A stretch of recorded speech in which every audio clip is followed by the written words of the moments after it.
ನಮಸ್ಕಾರ ಸರ್. ಈ video full ನೋಡಿ, ವಾಟ್ಸಪ್ಪಲ್ಲಿ ಹಾಯ್ ಅಂತ ಮೆಸೇಜ್ ಮಾಡಿ, ನಿಮ್ಮ ಪೂರ್ತಿ ಡೀಟೇಲ್ ಬರುತ್ತೆ. ಈ ಗಾಡಿ ಜೊತೆ ನಾವು ಚಾರ್ಜರ್ ಕೊಡ್ತೀವಿ, ಅವೆಲ್ಲ ಕೊಡ್ತೀವಣ್ಣ. ನಾವೇ ಎಲ್ಲ ಪಕ್ಕ ಕೊಡ್ತಾರೆ ಬಿಡ್ರಿ. ಆ ಕವರ್ ಕೊಡ್ತೀವಿ, ಮಿರರ್ ಕೊಡ್ತೀವಿ, ಮ್ಯಾಟ್ ಕೊಡ್ತೀವಿ, ಎಲ್ಲ ಕೊಡ್ತೀವಿ. ನೆಕ್ಸ್ಟು ಅದ್ರ ತೂಕ ಎಷ್ಟಪ್ಪ, ಎಷ್ಟು ಕೆಪಾಸಿಟಿ ಇದೆಯಪ್ಪ ಅಂದರೆ ಈ ವಿಡಿಯೋ ನೋಡಿ. ಸರ್, ನೀವು ಗಾಡಿ ತೊಗೊಂಡು ಹೋದ್ಮೇಲೆ ಏನಾದ್ರು ಪ್ರಾಬ್ಲಮ್ ಆದರೆ ಅನ್ನೋ ಡೌಟ್ ಇರುತ್ತೆ. ಆವಾಗ ನೋಡಿಲ್ಲ, ಆ ಗಾಡೀಲಿ ಒಂದು ಸತಿ ಚಾರ್ಜ್ ಹಾಕಿದ್ರೆ ಸೆನ್ಸರ್ಗಳು ಸಿಕ್ಕಾಬಿಟ್ಟೆ ಇರ್ತಾವೆ. ಬೇರೆ ಗಾಡಿಗಳಲ್ಲಿ ಸೆನ್ಸರ್ಗಳು, ನಮ್ಮ ಹತ್ರ ಯಾವ ಸೆನ್ಸರ್ ಇರಲ್ಲ ಗಾಡಿಗಳಲ್ಲಿ. ನೋಡಿ, ಕೀ ಆನ್ ಮಾಡಿದ್ರೆ ಇಲ್ಲಿ ಎಲ್ಲ ಡೀಟೇಲ್ ಬರುತ್ತೆ. ನೋಡಿ, ಪಾರ್ಕಿಂಗ್ ಅಂತಿರುತ್ತೆ, ಅದನ್ನು ರಿಮೂವ್ ಮಾಡ್ತು ಅಂದರೆ ಗಾಡಿ ಮೂವ್ ಆಗುತ್ತೆ. ಆಮೇಲೆ ನೀವೆಲ್ಲೇ ಇದ್ರೂ ರಿಪೇರಿಗೆ ಪ್ರಾಬ್ಲಮ್ ಎಲ್ಲ ಹೆಂಗಪ್ಪ ಮಾಡೋದು ಅಂತ ರಿಪೇರಿಗೆ ನೋಡಿ, ಕೀ ಆಫ್ ಮಾಡಿ ಆನ್ ಮಾಡಿ, ಇಲ್ಲಿ ಬರ್ತಿದ್ದಿಲ್ಲ ರೆಡ್ ಕಲರು, ನೋಡಿ ರೆಡ್ ಕಲರ್ ಬರುತ್ತೆ ನೋಡಿ, ಅದು ರೆಡ್ ಕಲರು. ಆ ಕಲರ್ ಬಂದು ಅದರೊಳಗಿರೋ ಮಷಿನರಿಗಳು, ಒಳಗಡೆ ಇರೋ ಮಷಿನರಿ ಇಷ್ಟೇ ಇರೋದು. ಅದರಲ್ಲಿ ಎಮ್ ಅಂತ ಬಂದರೆ ನೋಡಿ, ಎಮ್ ಅಂತ ಬರುತ್ತೆ ನೋಡಿ, ಇಲ್ಲಿ ಎಮ್ ಅಂತ ಫಸ್ಟ್ನೇದು ಬಂತು. ಆಮೇಲೆ ಅದು ಎಮ್ ಅಂದರೆ ಮೋಟರ್ ಅಂತ, ಇನ್ನೊಂದು ಥ್ರಾಟಲ್ ಅಂತ ಬಂತು. ಇದು ಥ್ರಾಟಲ್ ಅಂದರೆ ಇದು. ಮೂರನೇದು ECU ಅಂತ ಬಂತು. ECU ಅಂದರೆ ಒಳಗಡೆ ಇರೋ ಫಿಟ್ ಮಾಡೋದ್ನಲ್ಲ ಅದು ಕಂಟ್ರೋಲರ್. ಆ ಕಂಟ್ರೋಲರ್ ಈ ಥರ ಕಂಟ್ರೋಲರ್ ಬಾಕ್ಸ್ ಇತ್ತಲ್ಲ ಮೇಲ್ಗಡೆ ಫಿಟ್ ಮಾಡೋದನ್ನ ಆ ಥರದ್ದು. ಇವಾಗ ಟ್ರಿಪ್ ಹೊಡಿಬೇಕು ಬಟನ್ ಅಂದ್ರೆ ಟ್ರಿಪ್ ನೋಡಿ, ಟ್ರಿಪ್ ಎಲ್ಲ ಇರಲ್ಲ. ಹಿಂಗೆ ಕೀ ಆನ್ ಮಾಡಿ ಫಸ್ಟ್ 1ರಿಂದ ಹೇಳ್ತೀನಿ ನಾನು. ಈಗ ನೋಡಿ, ಅದು ಆ ಮಷಿನರಿ ಪ್ರಾಬ್ಲಮ್ ಬಂತಲ್ಲ ಅಲ್ಲಿ ರೆಡ್ ಕಲರು, ಇದು ಬಂತು ಅಂದರೆ ನಿಮಗೆ ಇನ್ನು ಬಂದು ಹೊಟ್ಟೋಯ್ತು. ಈಗೇನು ಪ್ರಾಬ್ಲಮ್ ಇಲ್ಲ. ಅಕಸ್ಮಾತ್ ಪ್ರಾಬ್ಲಮ್ ಇದ್ರೆ ಏನಾಗುತ್ತೆ, ಹಿಂಗೆ ಬಂದು ನಿಂತ್ಕೊಂಡ್ಬಿಡುತ್ತೆ ಅಲ್ಲಿ. ನೋಡಿ, ಅದು ಬಿಡಿ ಅಣ್ಣ. ಫಸ್ಟು ಇಲ್ಲಿ ನೋಡಿ, ಇದು ಈ ಮಷಿನರಿ ನೋಡಿ ಫಸ್ಟು. ಈಗ ಏನಾರ ಪ್ರಾಬ್ಲಮ್ ನೋಡಿ, ಈಗ ರೆಡ್ ಬಂದು ಹೋಗುತ್ತೆ, ಈಗ ಇವೆಲ್ಲ ಹೊಟ್ಟೋಗ್ಬಿಡುತ್ತೆ ವಾಪಸ್ಸು. ಏನಾದರೂ ಬಂದು ನಿಂತ್ಕೊಂಡ್ಬಿಡುತ್ತಲ್ಲಿ, ಎಮ್ ಅಂತ ಬಂದು ನಿಂತ್ಕೊಂಡ್ಬಿಡುತ್ತೆ. ಎಮ್ ಅಂತ ಬಂದು ನಿಂತ್ಕೊಂಡ್ಬಿಟ್ರೆ ಅದು ಮೋಟ್ರ್ ಪ್ರಾಬ್ಲಮ್ ಇದೆ ಅಂತ ತೋರಿಸ್ಬಿಡುತ್ತೆ ನಿಮಗೆ.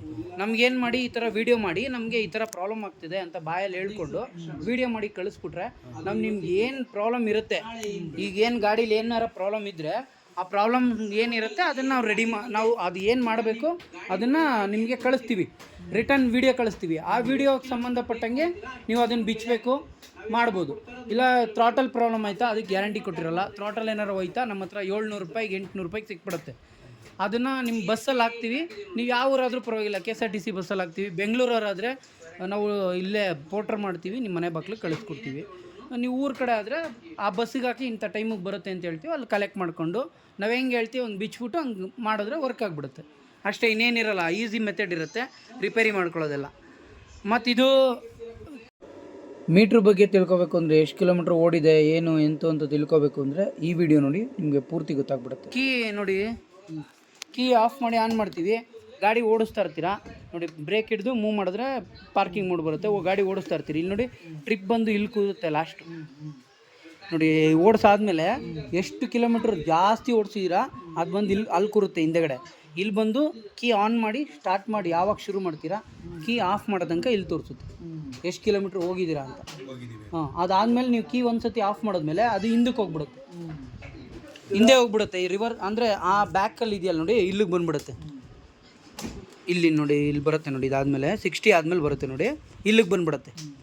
ನೀವು ಫುಲ್ ಟೋಟಲ್ ಕಿಲೋಮೀಟ್ರ್ ನೀವು ಗಾಡಿ ತೊಗೊಂಡಾಗಿಂದ ಲಾಸ್ಟ್ ಕೊನೆವರೆಗೂ ಎಷ್ಟು ಓಡಿಸಿದ್ದೀರಾ ಅಂತ ಅಲ್ಲಿ ಕಾಣಿಸ್ತತೆ. ಮತ್ತು ಈ ಬಟನ್ನೆಲ್ಲ ಏನೇನು ಆಪ್ಷನ್ ಇದೆ ಎಲ್ಲ ಗೊತ್ತಾಗಬೇಕು ಅಂದರೆ ಈ ವಿಡಿಯೋ ನೋಡಿ. ಆಮೇಲೆ ಅಷ್ಟೇ. ಮತ್ತು USB ಚಾರ್ಜರ್ ಇರುತ್ತೆ ಇಲ್ಲಿ ಹಾಕೊಳ್ಳೋಕ್ಕೆ. ಕೀ ಆಫ್ ಮಾಡಿ ಆನ್ ಮಾಡಿ ಬ್ರೇಕ್ ಹಿಡಿದು ಬಿಟ್ಟು ಯೂಸ್ ಮಾಡ್ಕೋಬೋದು. ಹೌದು, ಮೊಬೈಲ್ ಚಾರ್ಜರ್ ಹಾಕೋಬೋದು. ಇದು headlight switch, on and of switch. ಮತ್ತು ಇದು ರಿವರ್ಸು. ಈ ಬಟನ್ ಪ್ರೆಸ್ ಮಾಡಿ ಇಟ್ಕೊಂಡು ನೋಡಿ, ಎಕ್ಸ್ಲೇಟರ್ ಕೊಟ್ಟರೆ ರಿವರ್ಸ್ ಹೋಗುತ್ತೆ ನೋಡಿ. ಅಲ್ಲಿ R ಅಂತ ಬರುತ್ತೆ, ಹಿಡ್ಕೊಂಡೇ ಮೂವ್ ಮಾಡಬೇಕು. ಈ ಬಟನ್ ಹಿಡ್ಕೊಂಡು ಎಕ್ಸ್ಲೇಟರ್ ಕೊಡಬೇಕು, ಮೂವ್ ಆಗುತ್ತೆ ಅಷ್ಟೇ. ಆರನ್ನು ಅಷ್ಟೇ, ಇನ್ನೇನಿಲ್ಲ. ಯಾವುದು ಅದೆಲ್ಲ ಸೆಟ್ಟಿಂಗು ಮುಂದೆ ಫ್ಯೂಚರ್ಗೆ ಅಂತ ಕೊಟ್ಟಿರ್ತಾರೆ, ಬೇರೆ ಗಾಡಿಗೂ ಹಾಕೋಬೋದು ಅಂತ. 2 ಕಡೆನೂ ಆರನ್ ಇರುತ್ತೆ. ಇಂಡಿಕೇಟ್ರು, ಹೆಡ್ಲೈಟ್ ಆನ್ ಮಾಡಿ ನೋಡಿ, ಆ ಹೆಡ್ಲೈಟ್ ಬಂತು, ಹೆಡ್ಲೈಟ್ ಅಷ್ಟೇ. ನೀವು ಅದ್ರ ತಕ್ಕಂಗೆ ಅದ್ರ ರೇಟ್ ಇರುತ್ತೆ. ಆ ಟೈಮಲ್ಲಿ ಎಷ್ಟು ಪ್ರೈಸ್ ಆಗುತ್ತೆ ಅಷ್ಟು ಪ್ರೈಸ್ ಕೊಡ್ತೀವಿ. ಅಲ್ಲಿ ಏನಿರುತ್ತೆ ಅದೇ ಪ್ರೈಸ್ಗೆ ಕೊಡ್ತೀವಿ. ರೇಟ್ ನೋಡ್ಕೊಂಡು ಬರ್ಬೋದು. ವಾಟ್ಸಪ್ಪಲ್ಲಿ 60,000 ಕೊಟ್ಟರೆ 100 ಕಿಲೋಮೀಟ್ರ್ ಅಲ್ಲಿ ಲೀಸ್ಟ್ ಬಂದಿರುತ್ತೆ ವಾಟ್ಸಪ್ಪಲ್ಲಿ. ಅಲ್ಲಿ ಏನಿರುತ್ತೆ ಸೇಮ್ ರೇಟಲ್ಲಿ ಕೊಡ್ತೀವಿ. ಅಂದ್ರೆ ನಾವು ಅದು ಹೇಳಿದ್ದು ಯಾಕಂದ್ರೆ 60,000 ತೊಗೊಂತೀವಲ್ಲ, 100 kilometre luggage, 100 kilometre 100 kilo luggage ಹಾಕ್ಬೋದು. ಸರ್ ಇದು ಬೇಸಿಕ್ ಗಾಡಿ ಆಯಿತಾ, ನೀವು ಅದಕ್ಕೆ 100 ಕಿಲೋಮೀಟ್ರು ಮೈಲೇಜ್ ಬರಲಿ ಅಂತ ಬ್ಯಾಟ್ರಿ ಆಗ್ತಾ ಇದೆ ಹೊರತು ತೂಕ ಲಗೇಜ್ ಎಳಿಲಿ ಅಂತಲ್ಲ. ಹಂಗೇನಾರು ಪವರ್ ಬೇಕು ಅನ್ನೋ ಥರ ಗಾಡಿ ಇದ್ದರೆ ನೀವೇನು ಮಾಡಬೇಕಾಗತ್ತೆ, ರಿಜಿಸ್ಟ್ರೇಷನ್ ಇರೋ ಗಾಡಿ ತೊಗೊಬೇಕಾಗತ್ತೆ. ಆವಾಗ ನಿಮಗೆ ಜಾಸ್ತಿ ಪವರ್ ಇರುತ್ತೆ ಅದರಲ್ಲಿ. ಲೋನ್ ಇನ್ಫಾರ್ಮೇಷನ್ ಬೇಕಾದರೆ ಈ ನೋಡಿ ಸರ್, ಈ ವಿಡಿಯೋ ನೋಡಿ ಸರ್, ಪೂರ್ತಿ ಡೀಟೇಲ್ ಬಂದ್ಬಿಡುತ್ತೆ. ಹಂಗೆ ಡಿಸ್ಪ್ಲೇ ಯಾವ್ದಾರ ತೊಗೊಳ್ಳಿ ಸರ್, ಬಜಾಜ್ ಫೈನಾನ್ಸ್ ಇರುತ್ತೆ, ಇಲ್ಲಾಂದರೆ ಕ್ರೆಡಿಟ್ ಕಾರ್ಡ್ ಆಪ್ಷನ್ ಇರುತ್ತೆ, ಎರಡೇ. ಬಜಾಜ್ ಫೈನಾನ್ಸ್ ಇದೆಯಾ ನಿಮ್ದು ಆಲ್ರೆಡಿ? ಇದ್ದರೆ ಆಗುತ್ತೆ, ಟ್ರೈ ಮಾಡಿ ನೋಡೋಣ. ಬಜಾಜ್ ಫೈನಾನ್ಸ್ದು ನಿಮ್ಮದು ಎಲಿಜಿಬಿಲಿಟಿ ಇದ್ದರೆ ಆಗುತ್ತೆ, ಇಲ್ಲ ಹೊಸ್ದಾಗಿ ನಾವು ಮಾಡಿಸಲ್ಲ. ನಿಮ್ದು ಹಳೇದಿದ್ರೆ ಮಾತ್ರ ಆಗುತ್ತೆ, ಹಳೇದಿದ್ರೆ ಆಗುತ್ತೆ, ಇಲ್ಲ ಕ್ರೆಡಿಟ್ ಕಾರ್ಡ್ ಅಂತೂ 100% ಆಗುತ್ತೆ, ಇಲ್ಲಾಂದರೆ ಕ್ಯಾಶ್ ಆ್ಯಂಡ್ ಕ್ಯಾರಿ. ಬೇರೆ ಯಾವ ಕಂಪ್ನಿಲೂ ನಾವು ಲೋನ್ ಮಾಡಿಸಲ್ಲ ಸರ್, ಬಜಾಜು ಮತ್ತು ಕ್ರೆಡಿಟ್ ಕಾರ್ಡ್ ಎರಡೇ, ಬೇರೆ ಯಾವ ಕಂಪ್ನಿಲೂ ಮಾಡಿಸಲ್ಲ.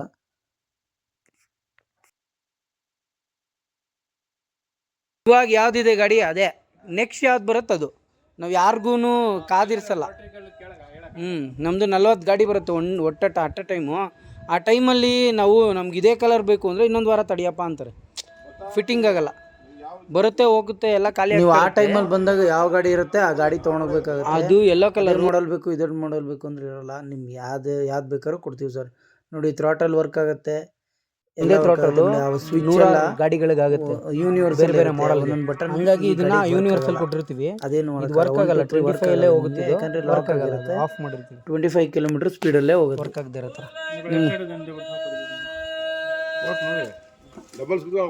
ಡಬಲ್ ಕೂತ್ಕೊಳ್ಳಿ ಡಬಲ್. ಬ್ರೇಕ್ ಬಿಡಿ ಅಣ್ಣ, ಲೈಟಾಗಿ ಎಕ್ಸ್ಲೇಟರ್ ಕೊಡಿ, ಮೂವ್ ಮಾಡಿ, ಮೂವ್ ಆಗುತ್ತೆ. ಬ್ರೇಕ್ ಬಿಡಿ, ಈ ಹಳೆ ರೇಡಿಯೋದು ಸೌಂಡ್ ಕೊಡ್ತಿರಲ್ಲ ಆ ಥರ. ಬ್ರೇಕ್ ಬಿಡೋಣ. ಈಗ ನೀವು ನಂಬರ್ ಕೊಟ್ರೆ ಇದು ಚೆಕ್ ಮಾಡ್ತಾರೆ ಬಜಾಜ್ ಫೈನಾನ್ಸ್. 7676.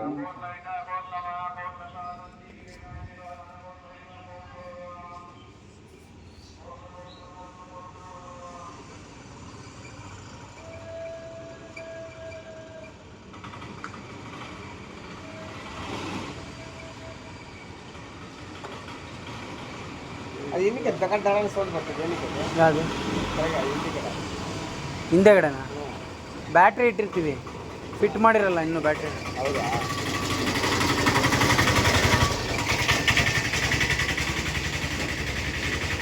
ಹೆಂಗೈತಣ್ಣ, ಓಡುತ್ತಣ್ಣ? ಇಬ್ರು ಕುತ್ಕೊಂಡ್ರೆ ಎಷ್ಟು ಕೆ ಜಿ ಇದ್ದೀರಾ ಇಬ್ರು ಸೇರಿ ಅಂದಾಜು? ಯಾಕೆ ನೀವೆಷ್ಟು, ಒಂದು 50 ಇದ್ದೀರಾ? ಹಾಂ, ಇನ್ನೂ ಜಾಸ್ತಿ ಇರ್ತೀರಾ? ಒಟ್ಟಿನ ಒಂದು 180 ಕೆ ಜಿ ಎಳೆಯುತ್ತಾ? ಒಂದು 200 ಕೆ ಜಿ, 180 ಕೆ ಜಿ ಎಳೆಯುತ್ತೆ ಅಷ್ಟೇ. ಒಬ್ಬರು ಕೂತ್ಕೊಂಡು ಒಂದು ಮೂಟೆ ಹಾಕ್ಕೊಂಡು ಹೋಗ್ಬೋದು, ಒಂದು 50 ಕೆ ಜಿ. ಇಲ್ಲ ಇಬ್ಬರು ರೈಡ್ ಮಾಡ್ಬೋದು ಆರಾಮಾಗಿ. ಆಗತ್ತೆ. ನಿಮ್ಮ ಹುಡುಗರು ನೋಡ್ರಿ, ಈಗ ಗಾಡಿ ಡೆಲಿವರಿಗೆ ಅಂತೀರಾ, ನಿಮ್ಮ ಹುಡುಗರು ಬೇರೆ ಗಾಡಿ ಕೊಟ್ರೆ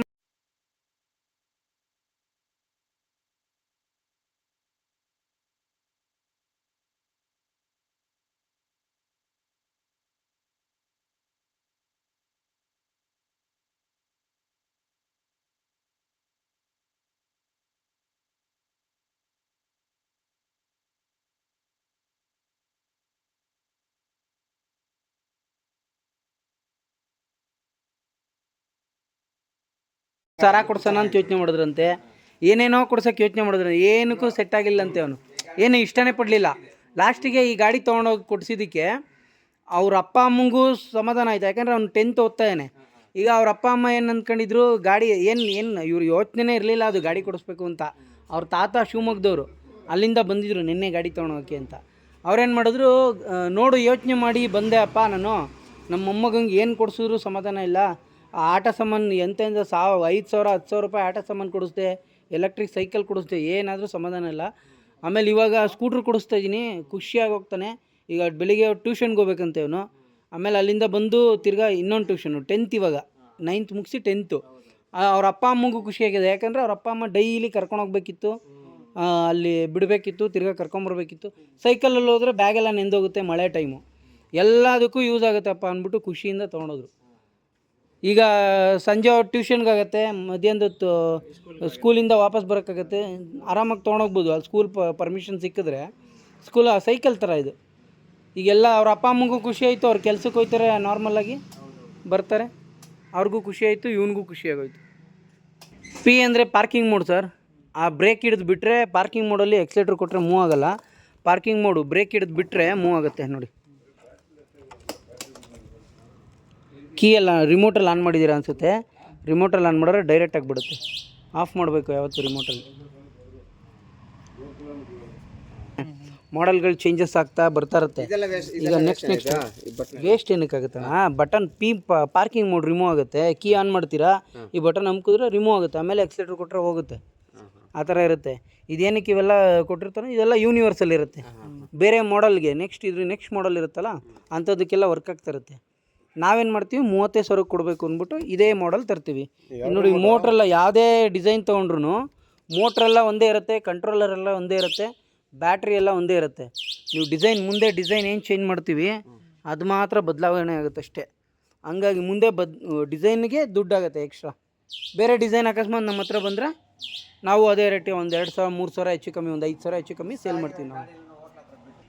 ನೋಡಿ ಕೀ ಆನ್ ಮಾಡ್ತೀನಿ ಆಯಿತಾ. ಈಗ ದೂಕಿ ಮೂವ್ ಮಾಡಿ, ಒಂಚೂರು ಮೂವ್ ಆಗ್ತಿದ್ಯಾ? ಹಂಗೆ ದೂಕೊಂಡು ಹೋಗ್ಬಿಡಿ, ನೋಡೋಣ. ಎತ್ಕೊಂಡು ಹೋಗ್ಬಿಡಿ, ನಿಮಗೆ ಕೊಟ್ಬಿಡ್ತೀನಿ. ಹೋಗ್ರಿ ನೋಡೋಣ.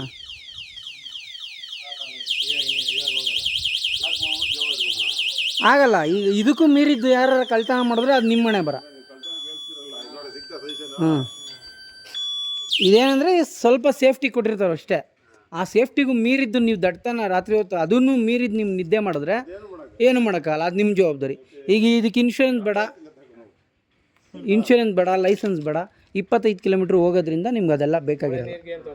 ಮಳೆ ನೀರು ನೋಡಿ ಅಣ್ಣ, ಪ್ರೆಸರ್ ವಾಶ್ ಒಳಗಡೆ ಹೊಡೆದ್ರೆ ಏನಾಗುತ್ತೆ, ಒಳಗಡೆ ಮಷಿನರಿಗಳಿರುತ್ತೆ, ಎಲೆಕ್ಟ್ರಿಕ್ ಮಷಿನರಿಗಳು. ಅದ್ರ ಮೇಲೆ ಬಿದ್ದರೆ ಯಾವುದಾದ್ರು ಪ್ರಾಬ್ಲಮ್ ಆಗೋದು ಸಹಜ. ಈಗ ನೀವು ಮಳೇಲಿ ನೆನ್ಕೊಂಡು ಹೋಗ್ತಿರ್ತೀರಾ, ಮೊಬೈಲ್ ಎಲ್ಲಿಡ್ತೀರಾ? ಒಂಚೂರು ನೆನೆದ್ರೆ ಏನಾಗಲ್ಲ ಮೊಬೈಲು. ತೀರಾ ನೀರೊಳಗೆ ಬಿದ್ದರೆ ಹಾಳಾಗ್ಬಿಡುತ್ತೆ. ಇದು ಅದೇ ಥರನೇ ಚಕ್ರ ಎಲ್ಲ ನೆಲದಲ್ಲಿರುತ್ತೆ. ಈ ಚಕ್ರ ಎಲ್ಲ ನೆಂದರೆ ಏನಾಗದೇ ಇರೋ ಥರ ಎಲ್ಲ ಲಾಕ್ ಆಗಿರುತ್ತೆ ಒಳಗಡೆ. ಅಲ್ಲಿ ನೋಡಿ ಆಲಂಕಿ ಸ್ಕ್ರೂ ಹಾಕಿದ್ದಾರೆ, ಇಲ್ಲಿ ನೋಡಿ ಆಲಂಕಿ ಸ್ಕ್ರೂ ಎಲ್ಲ ಹಾಕಿ ಎಲ್ಲ ಫಿಟ್ಟಿಂಗ್ ಮಾಡಿರ್ತಾರೆ. ಹಂಗಾಗಿ ನಿಮಗೆ ಚಕ್ರ ಎಲ್ಲ ನೀರಲ್ಲಿ ನೆಂದರೆ ಏನಾಗಲ್ಲ. ಚಕ್ರ ಬಿಟ್ಟು ಮೇಲ್ಗಡೆ ಆ ಪಾರ್ಟ್ಸ್ ಬಿಟ್ಟು ಮೇಲ್ಗಡೆಗೆ ಹೋದರೆ ಬ್ಯಾಟ್ರಿ ಇರುತ್ತೆ, ಕಂಟ್ರೋಲರ್ ಇರುತ್ತೆ, ಅವಕ್ಕೆಲ್ಲ ನೀರು ಒಳಗಡೆಯಿಂದ ಹೋಗಲ್ಲ. ಮೇಲಿಂದ ಮಳೆ ನೀರು ಬಿದ್ದರೆ ಏನು ಪ್ರಾಬ್ಲಮ್ ಇಲ್ಲ ನಿಮಗೆ. ಅಥವಾ ನೀವು ವಾಷಿಂಗ್ ಏನಾಗಲ್ಲ, ನೀವೇ ನೀರು ಹಾಕೊಂಡು ತೊಳೆದ್ರೂ ಏನಾಗಲ್ಲ.